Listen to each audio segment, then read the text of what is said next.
Alors, quelques mots pour vous présenter un peu avant d'échanger avec vous. On va ouvrir avec vous de vos champs d'expertise une vraie boîte à outils de solutions pour essayer dans différents champs un peu de se bien vieillir. On va parler de santé, on va parler d'argent, de finances, on va parler d'alimentation, de voir comment est-ce qu'on peut trouver des relais, des repères pour mettre en place ce bien vieillir plus facilement. Blandine Lascar, responsable d'animation des partenariats institutionnels de la Carac. Carac, qui est une société de culture mutualiste qui propose des produits d'épargne, des produits d'assurance vie adaptés à des populations vulnérables, et vous accompagnez notamment le développement du contrat épargne handicap, qui est un pivot important pour sécuriser son patrimoine et ses financements pour ces temps de l'après que l'on a évoqué. On va en parler. Vous êtes un des partenaires de ce guide qui est alors attendez, j'en ai deux. Le guide sur voilà. Du guide d'une API sur les aidants qui vient de sortir d'ailleurs et que vous pouvez trouver. Nous avons aussi avec nous Afid Kekouche, bonjour.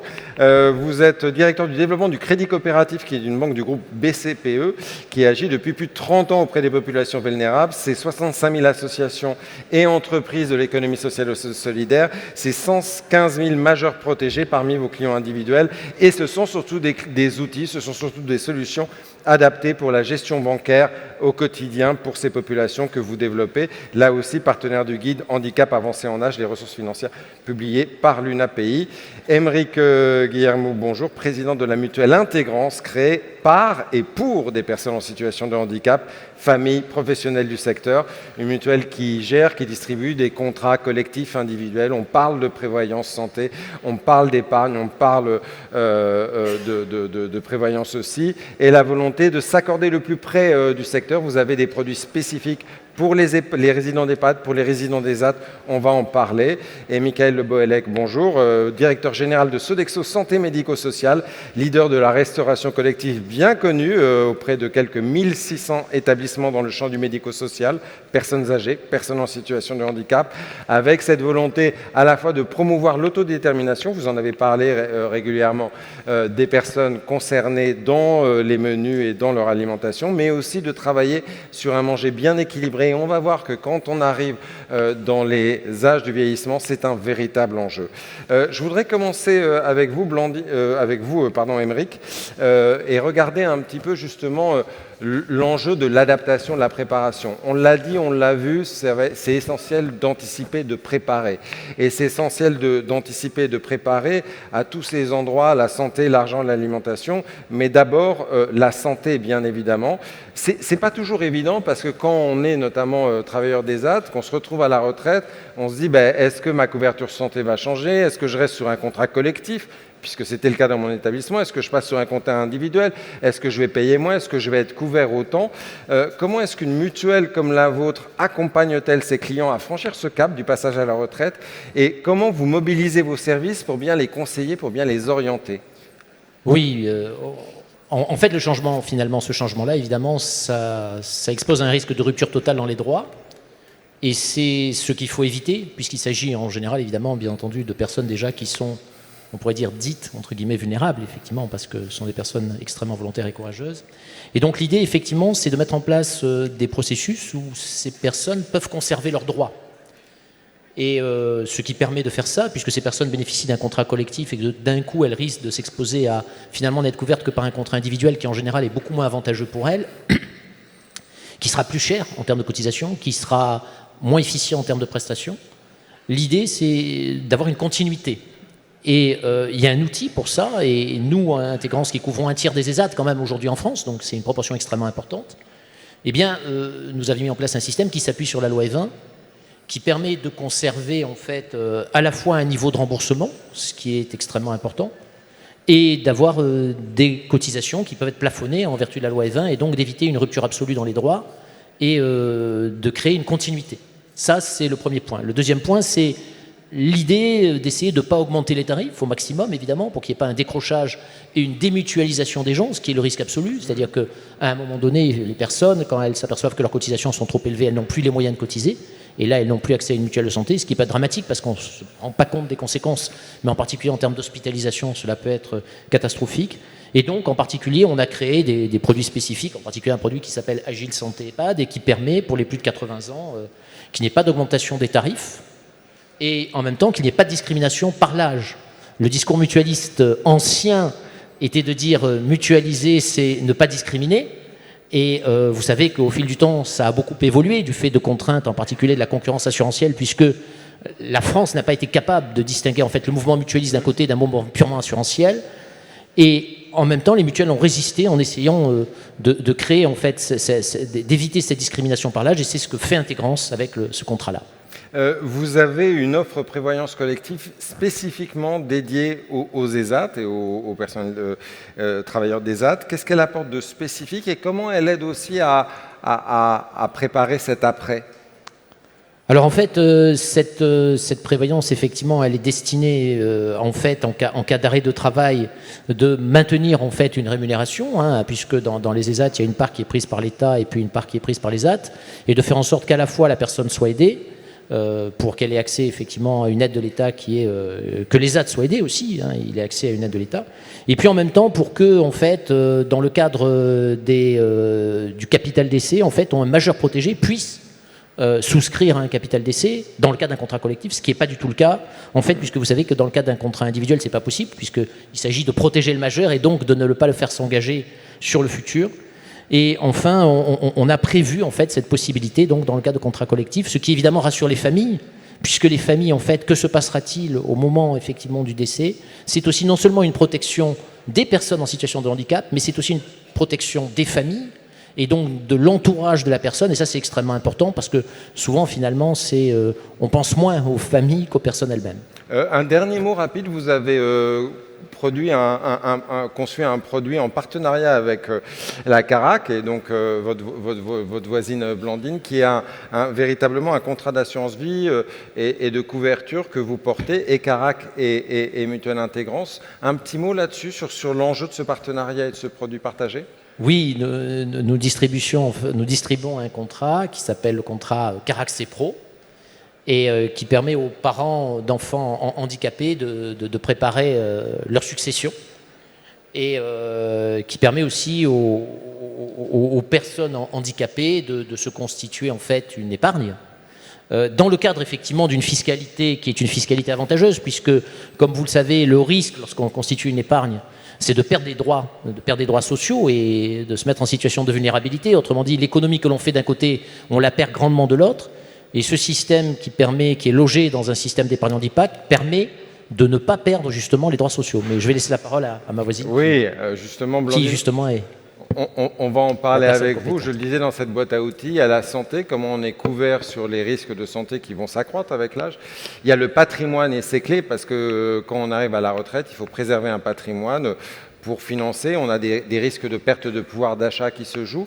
Avant de regarder en détail un peu ces produits, qu'est-ce qui est important en quoi est-ce qu'il est important d'anticiper les besoins de revenus liés à la retraite, et est-ce qu'il existe déjà des solutions dédiées pour ça aujourd'hui ? Oui, effectivement, vous l'avez dit, hein, c'est important de prévoir, d'anticiper le plus tôt possible. C'est vrai que les sujets liés à la retraite et au vieillissement, on a tendance à retarder un petit peu l'échéance, à se dire j'ai le temps de préparer. Mais plus on va s'y prendre tôt et plus finalement les efforts d'épargne, notamment, vont être minimes et plus faciles à absorber. Et pourquoi c'est important d'anticiper, notamment, plus particulièrement pour les personnes en situation de handicap, parce que comme vous le savez, au moment de la retraite, les revenus ont quand même plutôt tendance à diminuer, tandis que de nouvelles charges vont apparaître, notamment les charges liées au vieillissement, avec la prise en charge des soins ou des établissements spécialisés. Donc tout ça, ça s'anticipe.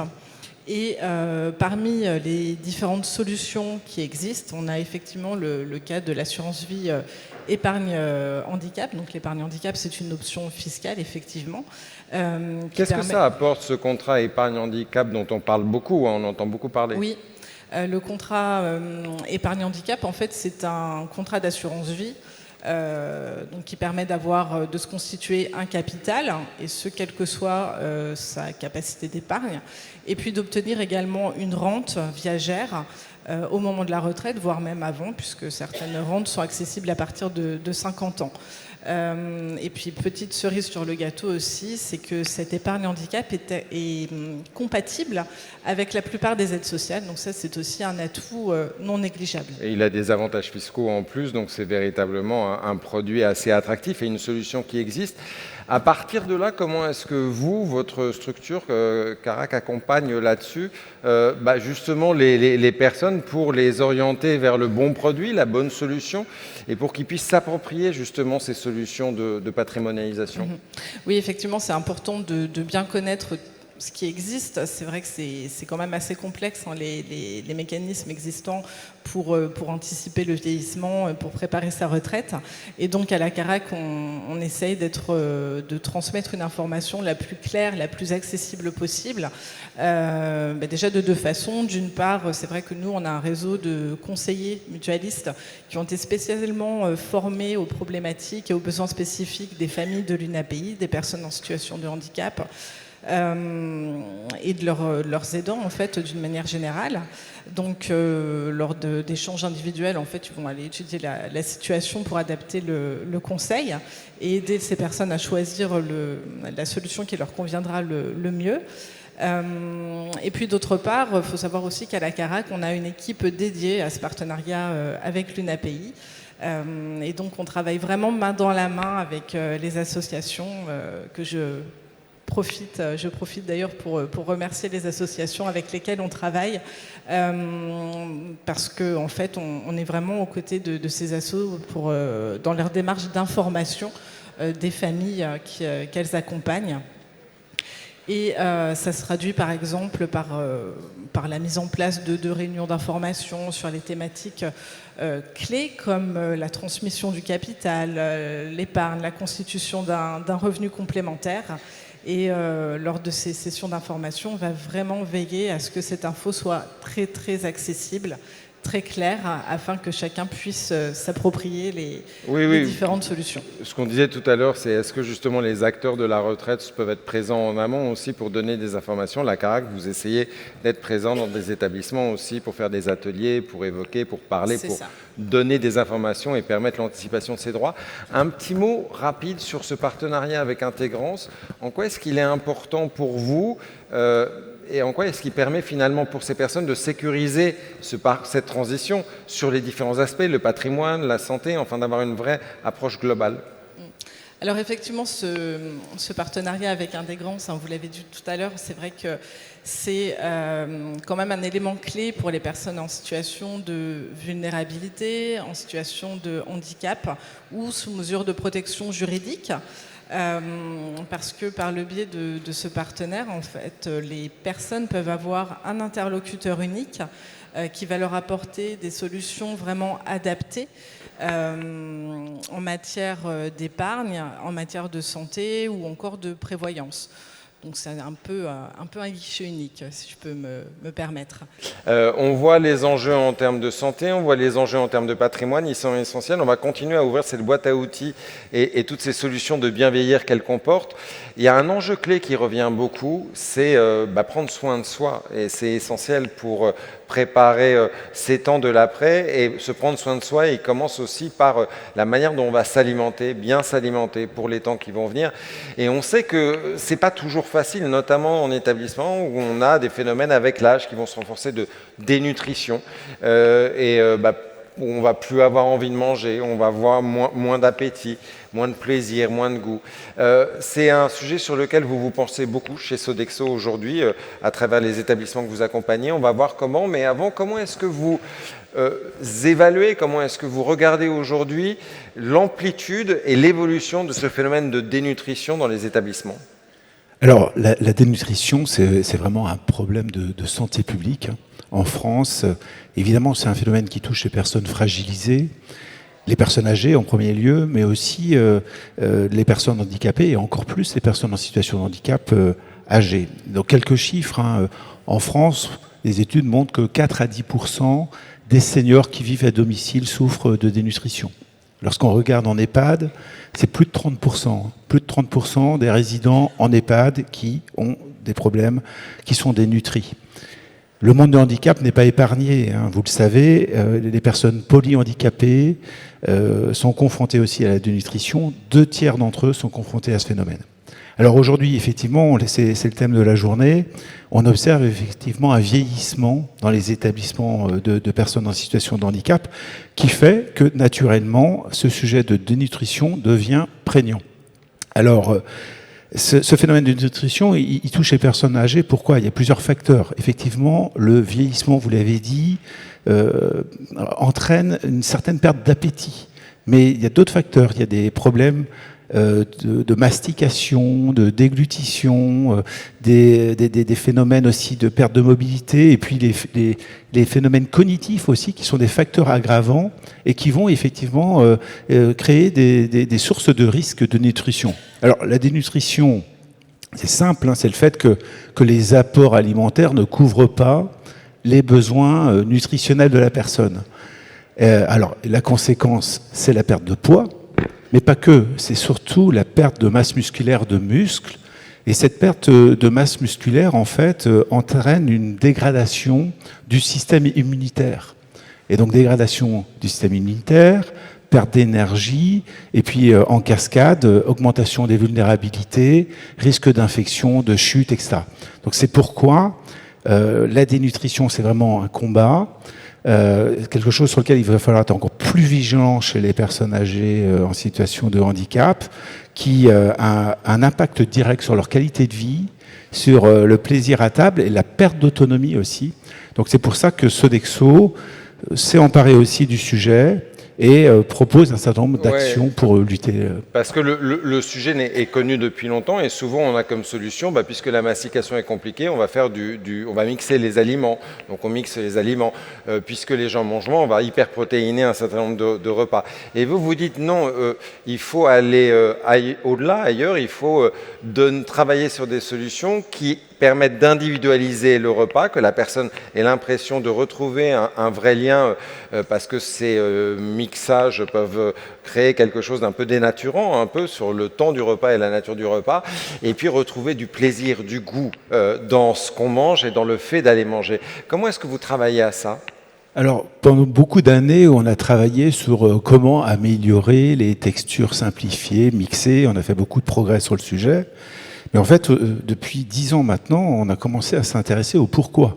Pourquoi est-ce qu'on a recours à cette restauration simplifiée ? Et toutes les études, les recherches qu'on a menées ont démontré qu'aujourd'hui, dans les établissements médico-sociaux, que ce soit les EHPAD ou les établissements pour personnes en situation de handicap, nous avons un excès de recours à ces textures simplifiées, qui ont un impact négatif. Alors, très souvent, c'est nécessaire, mais très souvent aussi, c'est excessif. Donc, cet excès de structure de repas mixés ou trop simplifiés, finalement, entraîne une perte d'appétit, accélère la perte d'appétit, une perte de plaisir à table, et ça a des conséquences aussi, c'est une privation sensorielle, on perd des capacités à mâcher, donc on perd aussi des capacités oromotrices, des capacités de mastication, de déglutition, des mouvements de la langue, etc. Et donc on a travaillé avec des experts, des spécialistes de la dysphagie, des médecins, des gériatres et des chefs, pour créer de nouvelles formes de restauration où on retrouve de la texture, on retrouve des morceaux, on retrouve de la mâche, on préserve ses capacités, on utilise ses capacités pour garder le plaisir et finalement préserver l'autonomie. Donc ça, c'est un combat qu'on mène. Il y a encore beaucoup de choses à faire, on avance là-dessus.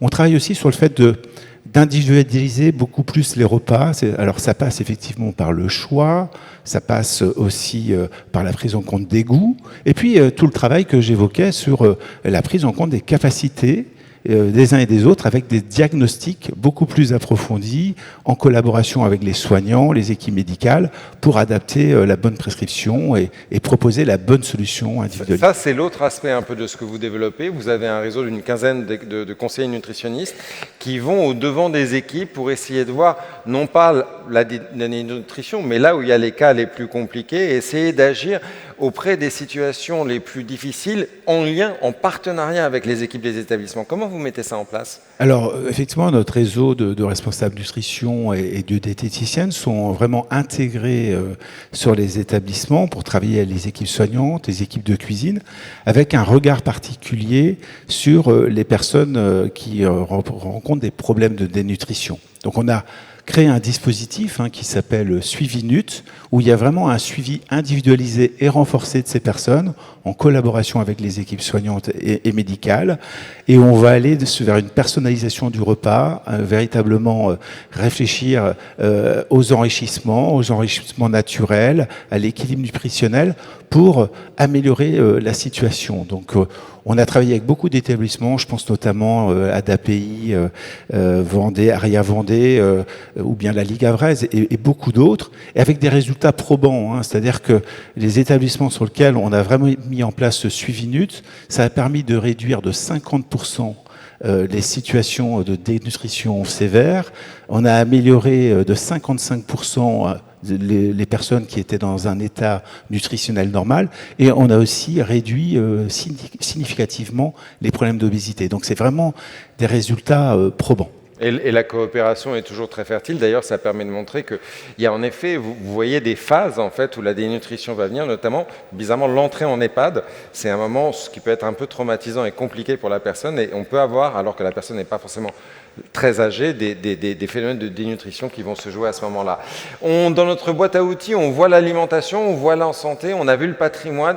Je voudrais qu'on voit un dernier aspect de cette boîte à outils de solutions. C'est là encore le financier, mais la gestion bancaire au quotidien. Et ça, on va en parler avec vous, Afid, parce que c'est un vrai sujet qui se joue au niveau du vieillissement. Parce que gérer la multitude des outils bancaires, la réactivité sur ses comptes, c'est de plus en plus compliqué quand on vieillit. Et puis, en plus de ça, on a de plus en plus des personnes qui se retrouvent sous protection. Et donc, la gestion se fait par eux, mais aussi par un mandataire. Donc, ça devient de plus en plus compliqué à opérer. Quelle solution innovante en termes de services bancaires est-ce que vous proposez au sein du Crédit Coopératif pour faciliter cet usage de la vie bancaire au quotidien pour ces personnes? D'abord, bonjour tout le monde. Et, pour moi, c'est la deuxième fois au fait, que je viens au congrès de l'UNAPI. Et c'est la deuxième fois au fait, où je constate une belle vivacité, des échanges qui sont intellectuellement très intéressants et avec des réflexions sur les produits, les offres. Et c'est toujours un plaisir de venir ici. Pour répondre à votre question, donc, le crédit coopératif, je ne sais pas si vous l'avez dit, je crois, au départ, mais on accompagne à peu près 100 000 à 115 000 personnes protégées. Donc des majeurs protégés qui sont accompagnés au quotidien par nos centres d'affaires, mais aussi par nos middle office, le back office et toute la structure informatique. Donc c'est un secteur qui est très challengeant. Donc ça nous pousse aussi à être dans l'innovation continue. Donc on propose des solutions qui sont adaptées aux majeurs protégés, aux personnes protégées d'une manière générale, tout en sachant, donc on garde en tête quand même que c'est un sujet, la gestion bancaire pour les personnes protégées est un sujet très délicat, très sensible. Donc il faut trouver le dosage, le meilleur dosage entre l'autonomie de la personne qu'on accompagne et la facilité du travail du mandataire. Voilà. Donc pour ça, nous, on met en place, on a créé des solutions qui sont adaptées pour les majeurs protégés. Je vous donne sur 3 piliers. Donc le premier pilier, c'est les moyens de paiement. Donc on a mis en place des solutions de paiement. Je vous donne l'exemple de la carte bancaire qui peut être utilisée au fait, par un major protégé, qui est capable, par exemple, celui qui est capable de mémoriser son code, il a accès à une carte bancaire quasiment équivalente à celle qui est proposée au fait, au reste de notre clientèle. Celui qui n'arrive pas à mémoriser, donc on a créé une solution qui est la carte, son code, qui lui permet au fait de gérer au fait ses activités au quotidien. Donc ça, c'est important à le savoir. On l'a mis en place depuis 3 ans, donc c'est un super succès. Donc le deuxième pilier, c'est tous les services bancaires. Donc la personne protégée a accès aux services bancaires en ligne, donc elle est capable aussi de consulter son solde, de faire des opérations, de checker les opérations.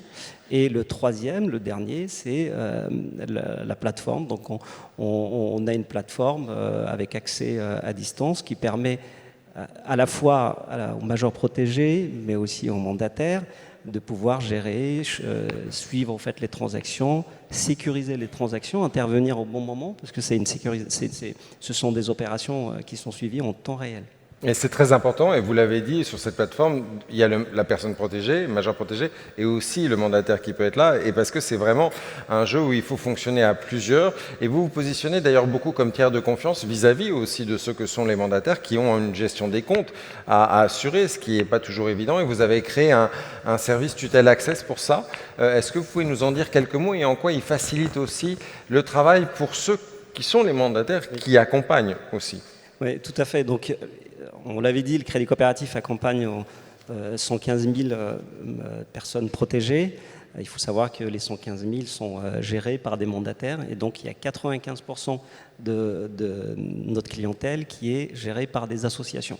Donc le Crédit Coopératif, dans son ADN, en fait, a travaillé avec les mandataires qui travaillent dans les associations et depuis des années, en fait, on a réfléchi, on a mis en place une solution. Aujourd'hui, elle s'appelle Tutelle Access. Donc avant, il y avait ça s'appelait Astel pour les personnes qui connaissaient le Crédit Coopératif et qui avaient travaillé avec le Crédit Coopératif avant. Donc aujourd'hui, c'est Tutelle Access. Donc c'est une solution qui permet de centraliser l'activité au fait, du mandataire, donc ce qui lui permet de faciliter son activité au quotidien, parce qu'un mandataire, il faut savoir qu'il gère à la fois des situations complexes avec le major protégé, mais souvent en accompagnant plusieurs majors protégés à la fois, donc les situations qui peuvent être assez complexes. Donc il faut mettre en place une solution qui lui permet de gérer toutes les activités administratives, les ouvertures de comptes, les ouvertures de services bancaires, de pouvoir être à jour de la réglementation, puisqu'on fait en sorte que toutes les solutions qu'on met sur Tutelle Access soient à jour de la réglementation, donc pour créer une sorte de garde-fou en fait, pour son activité.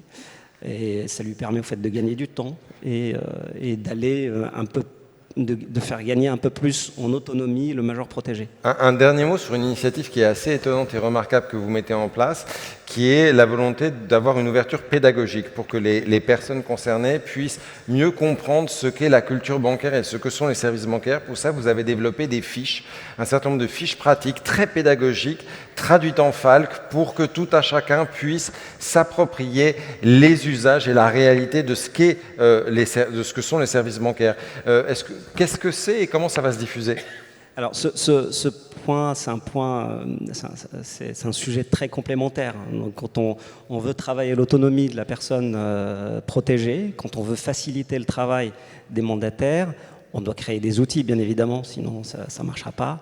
Mais en même temps, il faudra travailler la partie pédagogique. Pour travailler la partie pédagogique, il faut aller simplifier la compréhension des produits bancaires, simplifier la compréhension de la banque d'une manière générale.